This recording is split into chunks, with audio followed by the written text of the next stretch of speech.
All right, guys, it's getting interesting, man. You guys got to really pay, man, bro. It is getting interesting out here, guys. We are on the verge of a full-blown World War III type scenario. This is going to happen right after the elections, guys. I've been telling people this.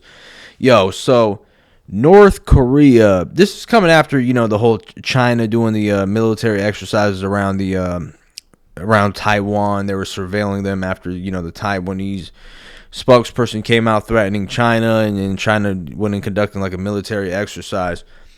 Kim Jong-un's been wilding out, guys.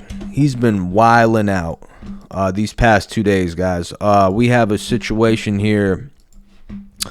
North Korea blown up the roads and rails that used to connect the north and the south. Kim Jong-un has ordered artillery units to move near the border with readiness to engage. Bro, this is so not only are we gonna have a front, and this is going to happen right after the U.S. declares war with Iran, which, things are headed that way. So not only are we going to have a front in Europe, a front in the Middle East, and a front in East Asia with just Taiwan and China, this looks like a full-blown East Asian regional war that's about to happen, because we know Kim Jong-un's been itching for war with South Korea, man. He's been doing a little slick shit for the past several years. Let's take a look at this, man. He just annihilates the road connecting North Korea and South Korea. And, there's been reports of him doing some other stuff. See, that's the border there. And he just annihilates it.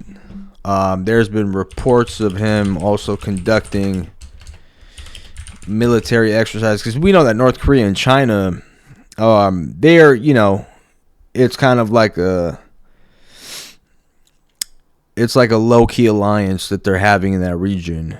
Not so much so that they're allies, but it's more so that they have similar viewpoints when it comes to kind of how Iran and Russia are allied. They're not buddies, but it's more so it's business. They're fighting the same entity, the British Empire, the American Empire, should I say.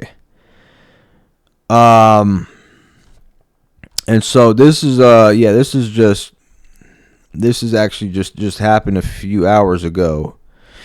Americans killed tens of thousands of Koreans despite the fact Koreans resisted the mere establishment of the ROK as a state. U.S. and allies genocided Koreans in the north and massacred Koreans in the south. South Korea is an illegitimate state and U.S. colony. This is coming out of all coming out of North Korea, because South Korea is really South Korea, Japan, and Taiwan are I guess you could call them, more pro-Western colonies that have been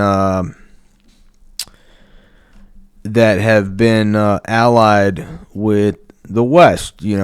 Taiwan has a lot of those semiconductors that we use for our electronics, and Japan's been a powerhouse, a tech powerhouse. And the scary shit is, man, North Korea has nuclear weapons, right? So North Korea has nuclear weapons. So that's the imbalance. Well, China does too. That's where it gets kind of freaky, man. And there are even reports that North Korea is actually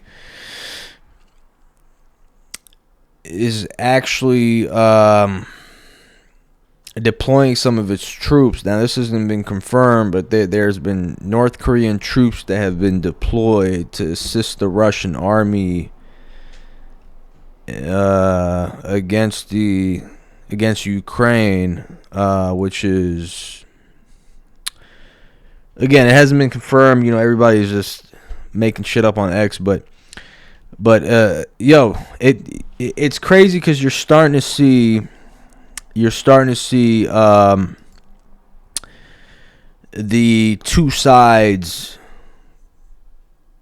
come together, and we're able to distinguish the kind of like, how it was in World War II, with the Allies and etc. We're having now an axis of Russia, Iran, China, North Korea now, apparently, versus the entire Western world, NATO, the American Empire, and their several colonies and proxies, Israel included, throughout the world. And this looks like it's going to be a fourth front in this emerging world war. Some serious stuff, man. This is some serious stuff.